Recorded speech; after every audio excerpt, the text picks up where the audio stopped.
প্রশাসনিক বৈঠক এবং পদক্ষেপ গ্রহণ করার প্রতিশ্রুতি কেবল কাগজে কলমে রয়ে গেল। বন্য হাতির তাণ্ডবে অতিষ্ঠ কৃষ্ণপুর বিধানসভা এলাকার মানুষ দীর্ঘ বছর ধরে কয়েকটি গ্রামের বন্য হাতির আক্রমণের শিকার হয়ে আসছে। কিছুদিন পর পর লাগাতার ক্ষতিগ্রস্ত হচ্ছে কৃষক, বাড়িঘর ভাঙচুর সহ সম্পদ নষ্ট করার ঘটনা নতুন কিছু নয়। হাতির আক্রমণের শিকার হয়ে প্রাণহানিও ঘটে গিয়েছে। দপ্তর কেবল ব্যবস্থা গ্রহণ করার প্রতিশ্রুতি দেয়, কিন্তু বাস্তব ক্ষেত্রে তার প্রতিফলন আর ঘটে না। এমন অভিযোগ তুলল ফের হাতির আক্রমণের শিকার হওয়া ক্ষতিগ্রস্ত সাধারণ মানুষ। এবার প্রাণ গেল গবাদি পশুর, ভেঙে দিল বিয়ে বাড়ির প্যান্ডেল সহ নানান সামগ্রী। ঘটনা রবিবার রাতে কৃষ্ণপুর এলাকায়। কালকে ভোর শেষ রাত্রে 4টার সময় জঙ্গলে হাতি আয়া সেটা ওই বাড়ির মধ্যে দুইটা ভাঙচুর, এরপরটা 2টা গরু মারছে, এরপরটা ধান খাইছে, আশমুরুক 5-6টা আশমুরুক ওই তলে ফিরে রয়েছে। ওখানে 11টার জিনিস কালকা বিয়া, আরে আজকা অক্ষণ বিয়া, আজকা বিয়া, সোমবার না আজকা বিয়া, এই অবস্থা করছে। কার বাড়িতে করছে? বাড়ির মালিক হলো এখানে মন্টু ভৌমিক, লক্ষণ ভৌমিক, প্রদীপ ভৌমিক, 3 জনের বাড়ি এক পাশাপাশি। কার বাড়িতে বিয়ের অনুষ্ঠান আছে? বিয়ার অনুষ্ঠান দুনো বাড়ি মিলাই সেটা করা হয়েছে।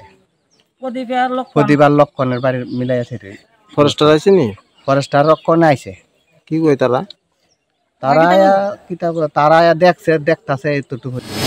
প্রসঙ্গত, প্রতিনিয়ত হাতির আক্রমণের হাত থেকে রেহাই পেতে ক্ষতিগ্রস্ত এলাকাবাসী সহ অন্যান্যরা বিভিন্ন আন্দোলন, ডেপুটেশন, পথ অবরোধ ইত্যাদি সংঘটিত করছে বিভিন্ন সময়।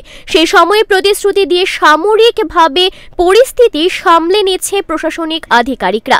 এরপর আর কিছুই করতে দেখেন না সাধারণ মানুষেরা। বিগত কিছুদিন পূর্বেও খোয়াই জেলার জেলা শাসক এর পৌরোহিত্যে জনজাতি কল্যাণ দপ্তরের মন্ত্রীর উপস্থিতিতে এক প্রশাসনিক বৈঠকে এই সমস্যার স্থায়ী সমাধানের ব্যবস্থা গ্রহণ করার সিদ্ধান্ত নেওয়া হয়, কিন্তু বাস্তব বলে অন্য কথা, যার ফলস্বরূপ রবিবার রাতে গবাদি পশুর মৃত্যু, সম্পদ নষ্ট হওয়ার ঘটনা উঠে আসলো।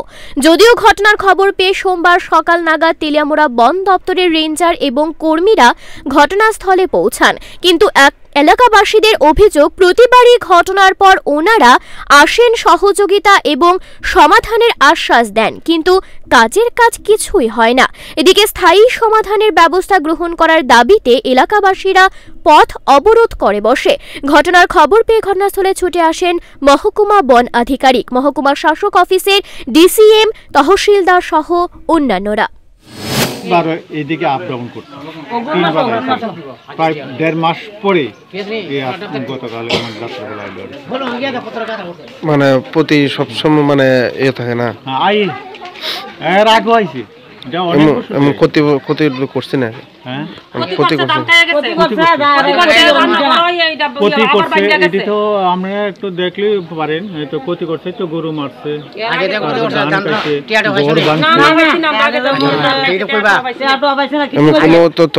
কোনো ফরেস্ট ডিপার্টমেন্টের এমন কিছু কইছেন?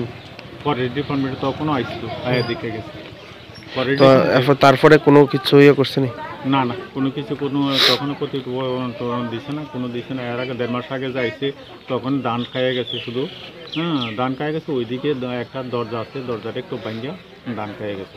আপনার বিয়ে কি গতকাল আসলো নাকি আজকে হবে? শেষে এখন থেকে প্রতি রাতে বন দপ্তরের কর্মীরা এবং এডিএস এর সদস্যরা টহলদারিতে থাকবে। এছাড়াও রবিবার রাতের ঘটনায় ক্ষতিপূরণ আগামী 1 সপ্তাহের মধ্যে মিটিয়ে দেওয়ার আশ্বাস পেয়ে এলাকাবাসীরা পথ অবরোধ মুক্ত করে বলে জানা যায়। Bureau report, Times 24।